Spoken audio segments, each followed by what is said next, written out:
সকালটা যদি শুরু করা যায় ভগবানের দর্শন দিয়ে, তাহলে মনটাও ভালো লাগে আর দিনটাও ভালো কাটে। কি বলো তোমরা? হ্যাঁ, তো আজকে সকাল সকাল চলে গিয়েছিলাম হচ্ছে বাড়ির কাছে হচ্ছে মায়ের মন্দির আছে, মায়ের মনসা মন্দির, শীতলা মন্দির, কালী মন্দির, শিব মন্দির। তো এখানে হচ্ছে একটু গিয়েছিলাম, তো ওখান থেকে সাবাটিয়ে হচ্ছে বাসায় চলে যাব তার জন্য। তো দেখতে পাচ্ছি এখানে মন্দিরে চলেও এসেছি, আর মায়ের কাছে গেলে একটা অন্যরকম শান্তি কাজ করে, তাই না বলো? মায়ের মুখ দেখলেই মনটা ভরে যায়। তো এখানে মায়ের কাছে গিয়েছি, তারপর হচ্ছে সেবা দিয়ে তোন হচ্ছে কালী মন্দির এবং শীতলা মন্দিরেও সেবা দিলাম। যে এখানে কালী মন্দির, শীতলা শিব মন্দির আছে, তোমরা অনেকে আমার ভিডিওতে আগে দেখেছো। তো চলো এখন বাসায় যাবো। হ্যাঁ guys, welcome back to my channel. তোমরা সবাই ভালো আছো এবং আমিও ভালো আছি। দেখতেই পেলেছি যে আমি মন্দিরে গেছিলাম সকাল সকাল, স্নান টান করে একদম একটু মন্দিরে যেয়ে সেবা দিতে গেছিলাম একটু। তো দিয়েছি, চলে এসেছি বাড়িতে। আর দেখতে পাচ্ছ ঘামিয়ে কি অবস্থা হয়ে গেছে।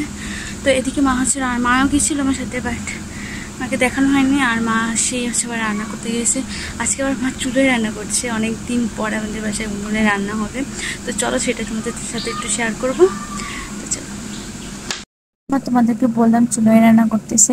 তো অনেকদিন পরই মা চুলোয় রান্না করতে এসেছে। আর চুলোয় রান্না অনেকদিন না করা হলে চুলোটা একটু ভিজে ভিজে থাকে, আর বৃষ্টি হলে একটু কেমন জানি হয়ে যায়।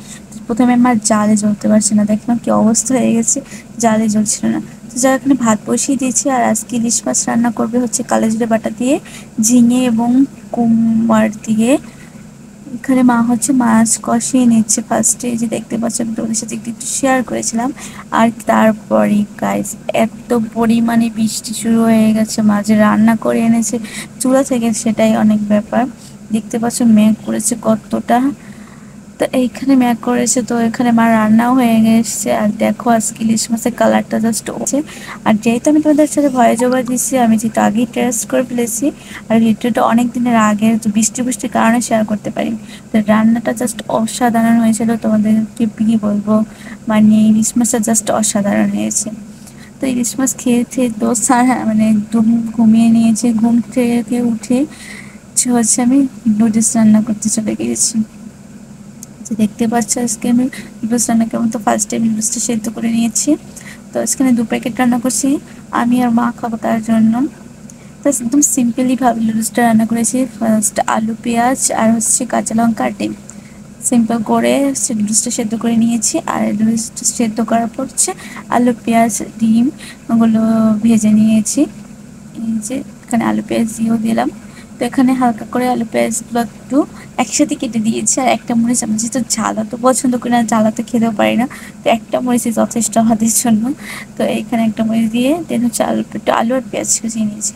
তো এখানে ডিমটা ভেঙে দেন হচ্ছে একসাথেই কড়াইতে একটু নুডলসের মশলাটা দিয়ে দিয়েছি।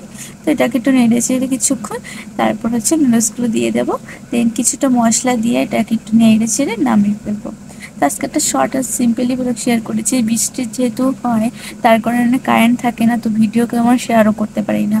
তো এই কদিন তো প্রচুর বৃষ্টি হয়েছে, আর তো কোনো ভিডিও শেয়ার করতেই পারিনি। তো ভাবলাম যে আজকে তোমাদের সাথে একটা ব্লগ শেয়ার করাই যাক। তো আজকে এটা এডিট করে তো তোমাদের সাথে শেয়ার করবো। তো ভিডিওটা যদি কোথাও কিছু ভালো লাগে তাহলে please like, comment, share and subscribe করতে ভুলবা না। আর তোমরা কী কীরকম ভিডিও চাও সেটা অবশ্যই কমেন্ট করে জানাতে পারো। আর দেখতে পাচ্ছ এখানে অলমোস্ট, এখানে একটু কিছুটা নেড়ে চেড়ে দেন হচ্ছে নামিয়ে নেব। তো একদম সিম্পলি একটা রেসিপি, তার সাথে হচ্ছে পুরো দিন কী কী করলাম তো তোমাদের সাথে শেয়ার করছি। যদি ভিডিওটি ভালো লাগে তাহলে প্লিজ লাইক করো, শেয়ার করো, সাবস্ক্রাইব করতে ভুলো না। তো আজকের মতো টাটা, সবাই ভালো থেকো, সুস্থ থেকো।